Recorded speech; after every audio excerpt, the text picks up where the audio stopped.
Dear student, Assalamu alaikum. How is everyone? I hope everyone is fine.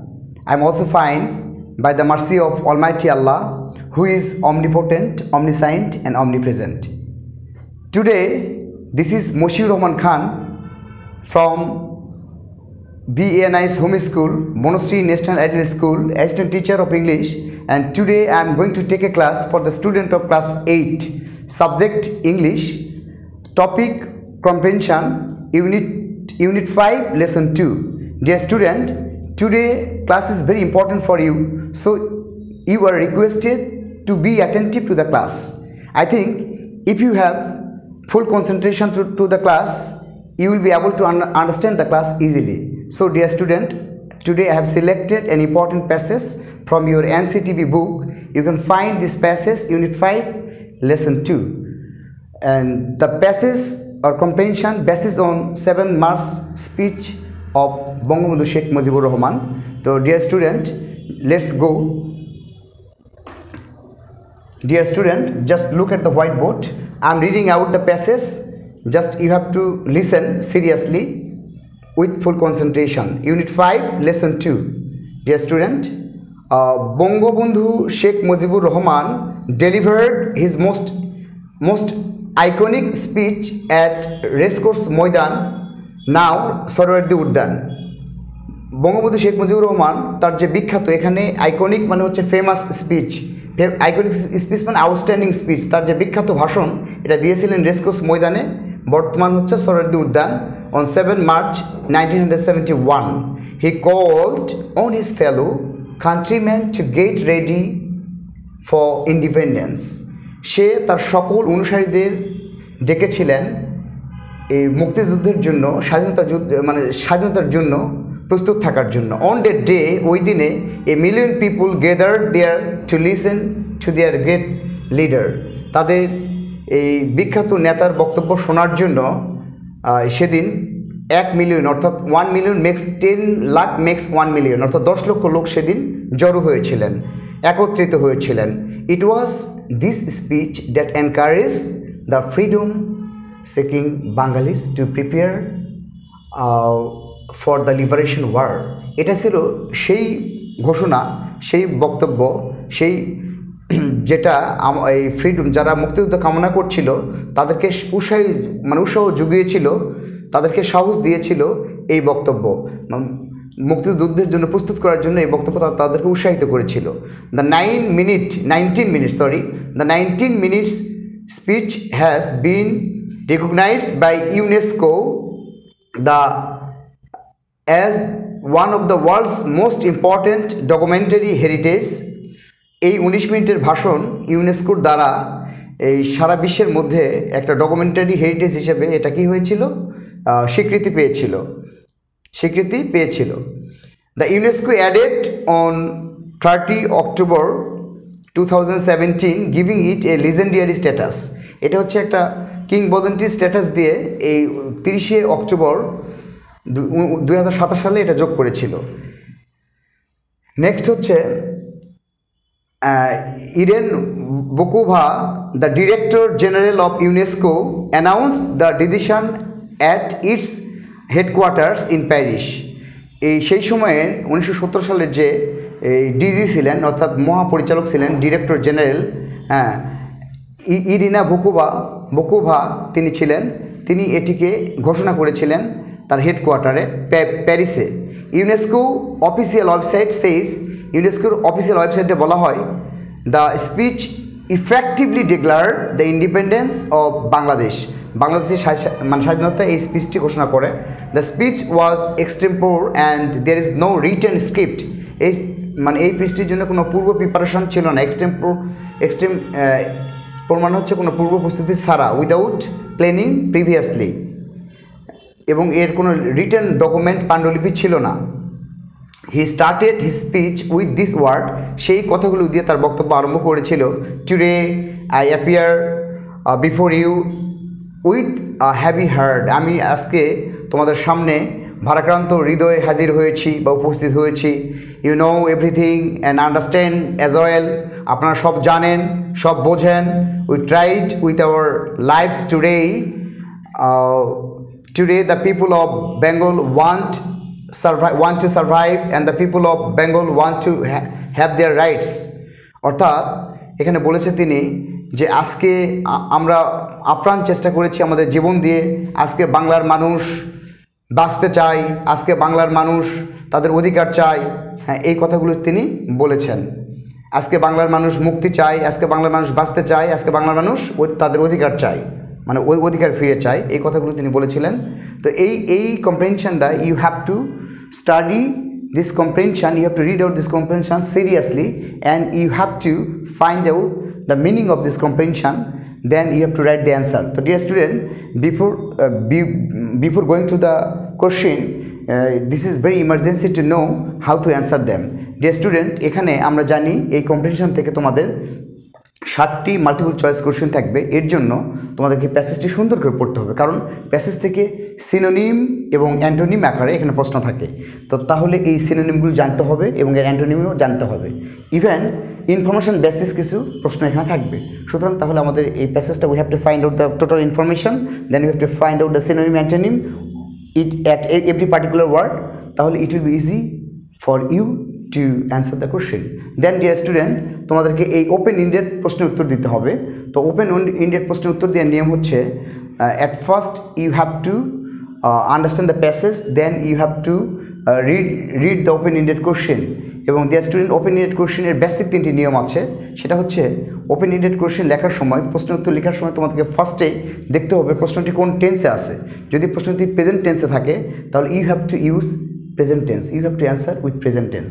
প্রশ্নটি past টেন্সে থাকলে তোমাকে অবশ্যই পাস্ট টেন্সে উত্তর দিতে হবে, এবং প্রশ্নটি ফিউচার টেন্সে থাকলেও তোমাকে সাধারণত ফিউচার টেন্সে দেওয়া যাবে। তো ডিয়ার স্টুডেন্ট, এখানে you have to maintain the sequence of tense, অর্থাৎ প্রেজেন্ট থাকলে উত্তর অবশ্যই প্রেজেন্টে দেওয়া উচিত, পাস্ট থাকলে অবশ্যই পাস্টে দিতে হবে। এটা সিকোয়েন্স অফ টেন্সের বেসিক নিয়ম।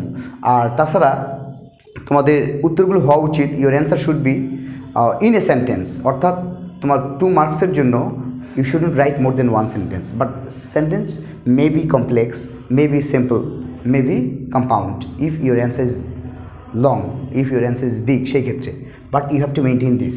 তো ডিয়ার স্টুডেন্ট, ডিড থাকলে প্রশ্নে আমরা বুঝবো যে এটা অবশ্যই পাস্ট টেন্স, পাস্টে অ্যান্সার করতে হবে। আর ডু বা ডাস থাকলে বুঝবো অবশ্যই এটা প্রেজেন্ট টেন্স, এবং উইল থাকলে বুঝবো এটা ফিউচার টেন্স। তো ডিয়ার স্টুডেন্ট, আর যদি বেসিক কোশ্চেন প্যাটার্নে থাকে, অর্থাৎ সামনে যদি ডু ডাস সাবজেক্টটা আগে থাকে, can, could, shall, should, will, এগুলো আগে থাকে, যেমন যদি থাকে ডু আন্ডারস্ট্যান্ড দ্য প্যাসেজ, তাহলে অবশ্যই এটা তোমাকে ইয়েস দিয়ে আরম্ভ করতে, yes I have understood the passage, এরকম। তো এই ডু ডাস যদি সাবজেক্টের আগে থাকে তাহলে একে বলা হয় বেসিক কোশ্চেন প্যাটার্ন, আর এখানে ইয়েস দিয়ে শুরু হয়, ইয়েস বা নো দিয়ে শুরু করতে হয়। আর যদি ডাবলএস কোশ্চেন থাকে তাহলে ইয়েস বা নো দিয়ে শুরু করতে হয় না।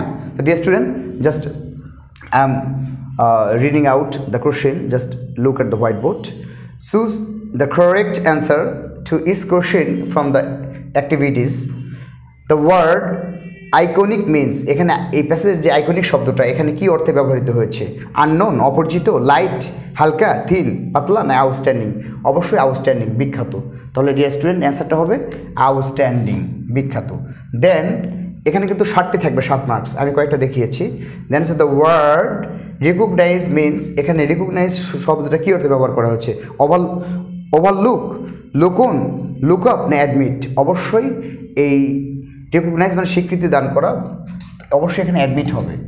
এখানে লুক আপ মানে ডিকশনারিতে ওয়ার্ড খুঁজে বের করা, কোনো কিছু খোঁজা। আর লুক অন মানে গণ্য করা, আর ওভারলুক মানে দেখিও না দেখা, পাশ কাটিয়ে যাওয়া, এগুলো ফ্রেজুয়াল ভার্ব। সুতরাং এটা অ্যাডমিট হবে। কী হবে? অ্যাডমিট। হ্যাঁ, রিকগনাইজ, অ্যাডমিট এর সিনোনিম। স্বীকৃতি দেওয়া, স্বীকার করা। তো স্বীকার করা মানে স্বীকৃতি দেওয়া। Then dear student, see the word rights, what does mean? অর্থাৎ এই রাইটস শব্দটা কী অর্থে ব্যবহার করা হয়েছে? ওয়েলথ, সম্পত্তি অর্থে, হেলথ, স্বাস্থ্য অর্থে, লিগ্যাল ক্লেইম অর্থাৎ যৌক্তিক দাবি বা আইনগত দাবি অর্থে, না ওয়ান্ট অর্থে? অবশ্যই রাইট মানে অধিকার, ওই অধিকার হচ্ছে লিগ্যাল ক্লেইম, অবশ্যই এটা আইনগত দাবি ডিয়ার স্টুডেন্ট। দেন হচ্ছে when did this iconic speech happen? অর্থাৎ এই যে শেখ মুজিবুর রহমানের বিখ্যাত ভাষণটি, এটা কোথায়, কখন অনুষ্ঠিত হয়েছিল? হোয়েন। তো হোয়েন দ্বারা প্রশ্ন থাকলে অবশ্যই এখানে কি সময় চলে আসবে, তাই না?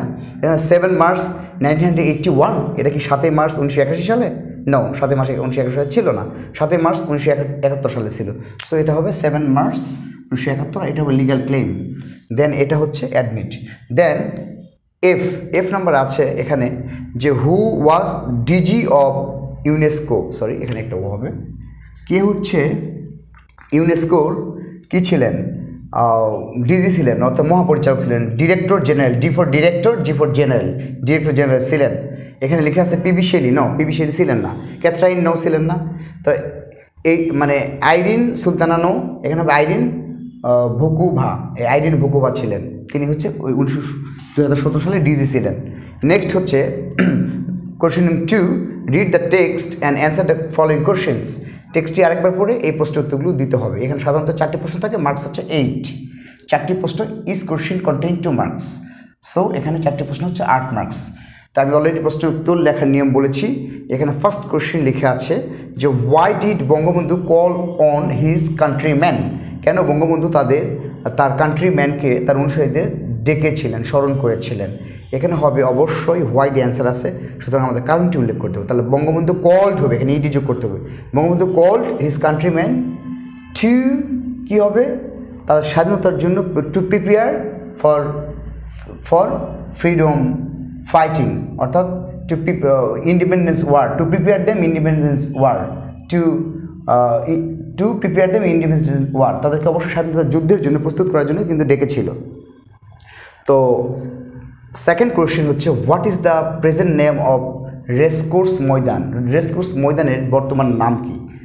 এটা আমরা প্যাসেজে দেখেছি, এখানে লিখতে হবে the present name of Racecourse Maidan is, যেহেতু প্রেজেন্টে আছে ইজ, সোহরাওয়ার্দী উদ্যান। তাহলে অ্যান্সারটা হবে the present name of Racecourse Maidan, এখানে ইজ, তারপর প্লেসের নাম লিখতে হবে সোহরাওয়ার্দী উদ্যান, বাস। ওকে, দেন হচ্ছে সি, লিখে আছে how long is 7 March speech, অর্থাৎ 7 মার্চের ভাষণটি মানে কতক্ষণ, কত লম্বা ছিল, কতটুকু ছিল। তাহলে লিখতে হবে the length of 7 March speech is 19 minute, অর্থাৎ 19 মিনিট, এভাবে লেখা যায়। এর ছিল, অথবা the duration of 7 March speech is 19 minute, the duration of 7 March speech is 19 minutes, 19 minute ছিল বা 19 মিনিট। এখানে ইজ আছে, ইজ ইউজ করতে হবে। দেন হচ্ছে what is the full meaning of UNESCO, যেহেতু ইউনেস্কো বারবার প্যাসেজটাতে আসছে, সুতরাং ইউনেস্কো ফুল মিনিং জানতে হবে। ইউতে হচ্ছে ইউনাইটেড, এনতে হচ্ছে নেশন, ইতে এডুকেশন, এসতে সায়েন্টিফিক, আর সিতে হচ্ছে, দেন হচ্ছে ওতে হলো অর্গানাইজেশন। তাহলে অবশ্যই এটা আমাদেরকে জানতে হবে।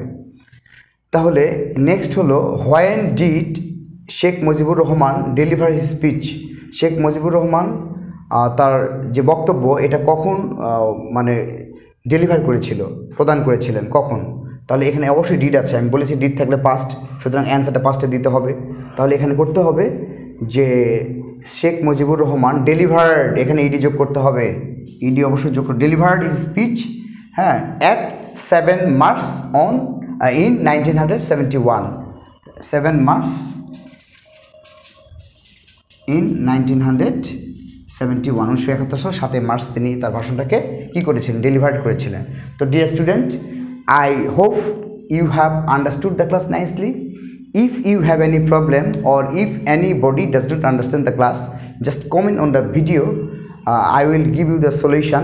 So dear student, I will suggest you to study regularly, and I also suggest you to enjoy your YouTube class that is going on online platform of BNI's Home School, and submit your homework and keep connected with BNI's Home School. Thank you very much.